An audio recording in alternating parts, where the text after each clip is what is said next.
Welcome to the Cardboard Crash Course. Let's learn how to play Azul Duel. To set up the game, give each player a player board and their two matching player tokens. Place the scoring board in between the players so that the moon and sun sides correspond with the player boards. Place two scoring markers on the 0 and 5 squares on each side of the player board. Also in between the players, place the 1 large and 4 small factories so that all the crescent moon areas on them face towards each other. Next to the scoring table, place the 18 dome plates face down, and then randomly flip the top 3 over and place them in the starting spots. Identify the scoring tablets, and for our first game, we'll choose the 3 with the star sides in the top right corner, placing them near the scoring board. In this game and any future game, any unused scoring tablets will remain in the box. From the 75 round tiles included in the game, set aside the 9 special tiles as a separate supply in between both players. Then place the number 1 starting player tile on its space on the large factory. Then mix up the rest and dump them into the included bag. Randomly from the bag, we'll select 5 tiles to place in the sun section of the large factory and 4 tiles for each of the small ones. We'll then create a nearby face-down supply of bonus chips, placing 1 face down on each of the moons of the small factories. Randomly determine the starting player. The other player will take one of the 3 visible dome plates and place it on their player board. They may place it in any orientation on any of the 9 spots on their board. The starting player will do the same, placing it on their player board, refilling the scoring board after they do so. This game is played over 5 rounds, each of which consist of 3 phases. The first phase is called Acquisition and allows each player to take a single action at a time, passing the turn back and forth. On your turn, you can perform one of the following actions. The first action is placing a player token to take a dome plate. When you place one of your player tokens, place it in this spot here and choose what dome plate that you'd like to pick. You may either take one of the face-up dome plates from the scoring board display without refilling it afterwards, or pay any number of points to draw 1 face-down dome plate per point spent from the face-down pile. For an example, if you choose to spend 3 points, you can look at the top 3 of the face-down pile and choose one of them to keep, placing the other 2 on the bottom of that pile. And just like with the start of the game, you can place these dome plates on your player board in any orientation. The second action is to pick all tiles of the same color from the sun of any one factory. Let's say I take these 2 red tiles here. If it's a small factory, I'll order the other tiles whichever way I'd like and place them on top of the bonus chip in that factory's moon.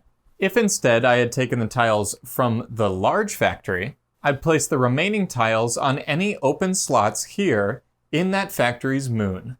The third type of action is very similar to the second, and it's picking all of the top tiles of the same color from all 5 factories' moons. So for example, I could take this tile and this tile if I was grabbing red ones, or I could choose this tile and this tile if I was grabbing gray ones. When the last tile is taken from a small factory's moon, you'll also reveal the bonus chip that's underneath. Additionally, the first player to take any tiles from the moon section of the large factory also takes the starting player tile alongside them. The tiles you picked from the last 2 actions are added to your player board and exactly one of the 6 pattern lines. Pattern lines can only hold tiles of the same color that was already there. Once all spaces of a pattern line are filled, that line is considered complete. If you had additional tiles of that same color you were trying to place in the pattern line, they fall to the ground and shatter in this broken tile space here. If you took the starting player tile, you'll place it in this space down below.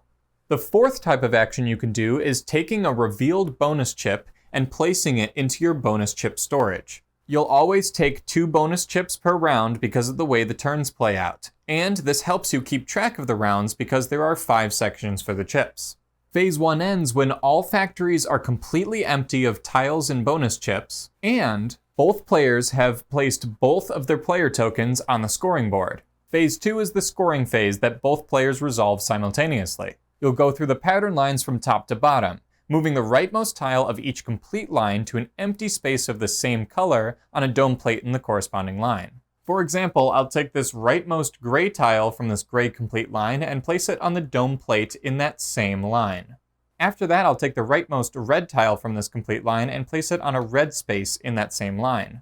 If I did not have a matching color space for a complete line, I would just leave the complete line as is for a future round. Each time a tile is moved over to the dome, it scores immediately, as follows. If there's no tiles directly adjacent vertically or horizontally to the newly placed tile, it'll score 1 point, like this example. However, if the example looked more like this and there were any adjacent tiles next to that tile that was placed, we would check to see if there's one or more horizontally linked and count all of those linked tiles and score that many points. In this case, 2 points. Then do the same for vertical tiles, in this case, 3 points. There are 2 different special types of spaces on dome plates. Joker plates have a multicolored space, like this one here, and can have any color of tile placed on them. Special plates are a little bit, well, special, and they have a special space that can only be filled with a special tile. Once the other 3 spaces have been filled on that dome plate, immediately place a special tile and score as many points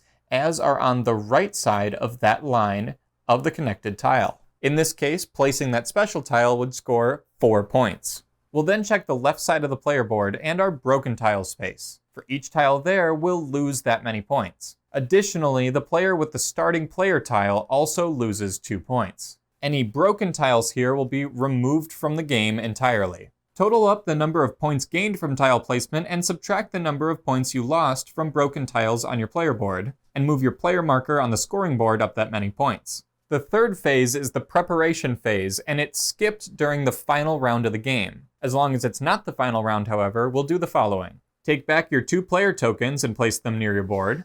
Replenish the dome plates display up to 3. Then replenish the factories, including both tiles and bonus chips. And remove the start player token from the board where it's at and place it back in its slot in the large factory. The player that had that token on their board is the new start player for the next round.